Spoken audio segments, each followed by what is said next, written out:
This is Friday Night Blitz with John Miller. And welcome into Friday Night Blitz. The regular season, it's over. It's playoff time. Win and work your way towards Madison, and lose and you're out. Lots of great first round matchups. Let's start with our showdown game, a level 5 game in Wrightstown. 3-seed Tigers hosting 6-seed Sturgeon Bay. 7 minutes in, Wrightstown strikes first, a short TD run by Aiden Humphreys. Punches that one on in, but the Clippers, they can come back in a hurry. They're gonna do a little play action fake. Our cameraman bites Danny Lodel to a wide open Bryce Polzak. Defense bid on that one too. 76, Tigers remain on top. Now how about 3rd and goal from the 10 on the first pass of the game for the Tigers? Quade Thompson finds his man in the end zone. 14-6 they lead. Now halfway through the second. Lodel is gonna go to the air like he always does. And we got some QB on QB crime here. He's picked off by Thompson, and then a minute and a half later, that turnover comes back to bite the Clippers. It's Aiden Humphreys again, following his fullback, 22-6. Now it's in the third, 22-12. Sturgeon Bay with a 4th and 1 near the goal line. They're gonna hand it off, and the Tigers stuff them. Defense comes up clutch. They then ice the game away with a Humphreys touchdown. This will be his 3rd of the night. Tigers roll 29-12. Here's Sports Director Brandon Kinnard with more. Thanks, John. I'm here with Wrightstown head coach Steve Klister, who just notched his 200th career victory. What does that mean to you? It's special in that, a lot of kids have worked hard over the years and played for Wrightstown football. So I said to the guys, it just means that I've been coaching a long time. And coaching well for a long time at that. This is your 29th straight playoff appearance, longest active streak in the area. You guys get the win, moving on to level 2. What impressed you most about your team tonight? Just our grit and stick-to-itness. We knew Sturgeon Bay was tough, going to be able to move the ball on us passing, and our defense really stepped up and made a couple big stops there. And another Door County school next week. You guys will go up to Southern Door. What do you know about the Eagles, if anything? They're well coached, a very good team. It's going to be a tough matchup. Should be a fun one in Division 5, Level 2. That's head coach Steve Klister of the Wrightstown Tigers. Congrats on number 200, Coach. Thank you.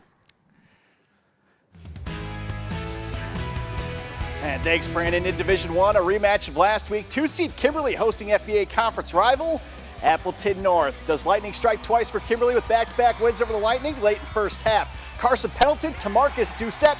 Touchdown, Papermakers. They take a 10-0 lead. Second half, Appleton North punting away. But it bounces off Cody Oberman. Bobby Salm recovers for the Lightning. Now they take over with great field position. They would end up turning this one into points. Here's Salm. He puts the Lightning on the board. They cut the deficit to 10-7. Late in the fourth quarter now. Appleton North still down 3. Luke Kreitzer looking downfield, but it's picked off by Oberman off the tip. Muff, the punt earlier, makes up for it with the game-sealing interception. Kimberly is moving on. They'll play Stevens Point next week. Now still in Division 1, Bayport rattling off 7 straight wins to end their regular season. Got a 3-seed hosted 7-seed Milwaukee Riverside. Tigers start out with the ball first. And we got a fumble. Charles Lawson hops on it. Pirates have the ball. Now the very next play, backup quarterback Mikey Jones got the starting nod, airs it out to Blake Bookinger. He's got a beautiful pass for a 25-yard touchdown. And then the Pirates, they're gonna get the ball right back in amazing field position. Tevin Montgomery barreling his way through, staring down the defender. The Pirates would roll in this one, 49-0. They will head to face Marquette next week. Now let's go down to Division 2. The Kaukauna Galloping Ghosts won their first FBA title in 28 years. They got a 1 spot hosting Brookfield Central. And the first, you can't stop this connection, folks. Goes Dorio to his stud receiver, Nolan Hall, 28-yard touchdown grab. A little later, Brookfield Central hands it off. And folks, we got a fumble. Kaukauna jumps on it. They recover. On the following drive, they hand it off to Aiden Reardon. Look at this blocking by Hall. Alan Lazard-like. He gives Reardon enough room for a 12-yard touchdown run. Brookfield Central made it close, but Ghosts win 33-14. Now the runners-up in the FRCC North, West De Pere hosting a 4-seed Menominee Falls. Now Carter Schmidt, he's going to take the opening kickoff. And folks, He'll slice it across the field, finds a hole, breaks a tackle here. Wes DePere starts the game inside Phoenix territory. A few plays later, Duke Showball, this kid could throw up some beauties. He drops it in the bucket to Landon Kibbe. 6-0 Phantoms after that touchdown grab. Now let's jump a little later, midway through the first quarter. Folks, you don't want to get in the way of Andrew Baumgart when he's got a full head of steam. Stiff arm, breaks a tackle, goes near the goal line, rolls over the defender into the end zone. 13-0 now. Now Wilson Kirshner trying to ignite the flame of the Phoenix before the half. He heaves it up. Guess who? Schmidt picks it off. Wes DePere's moving on. They win 27-0. Wes DePere and Kakana might have just punched their tickets for our sports showdown game next Friday. That was a 3-point game last time. Now Notre Dame rocking a 2-spot in Division III, hosting Ashwaubenon, who made it into the playoffs with just 3 wins. Up 21-0 in the second. Triton's running back Christian Collins. Have yourself a night. That's his 4th touchdown of the game. Now Notre Dame continuing to pile on here in the first half. Ian Blom this time. Look at all that room he's got. Too easy. Tritons are up 35-0. Now how about some defense? Stanley Smith, and he's going to hit that truck stick button. That's a sack. Tritons cruise 56-7. They host Fox Valley Lutheran next week.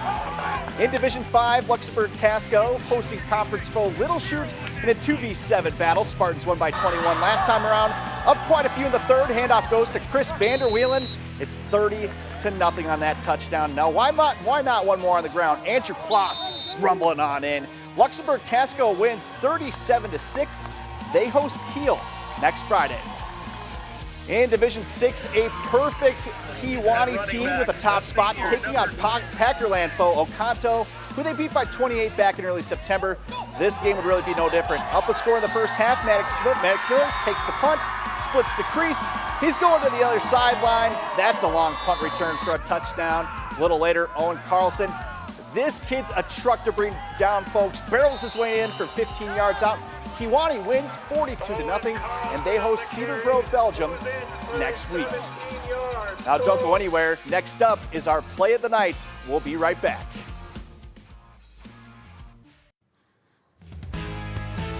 And here is your Friday Night Blitz Play of the Night. We head back to Kimberly. Game on the line. Appleton North's Luke Kreitzer looking deep.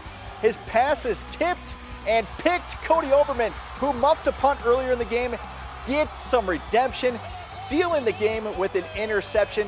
As Kimberly advances yet again, they've made it to the second round every year since 2007. You just can't make this stuff up, folks. What an impressive feat. Some other local teams to advance tonight. De Pere and Fond du Lac both moving on. They'll play each other next week. Also Winneconne, Coleman, St. Mary Springs, and more.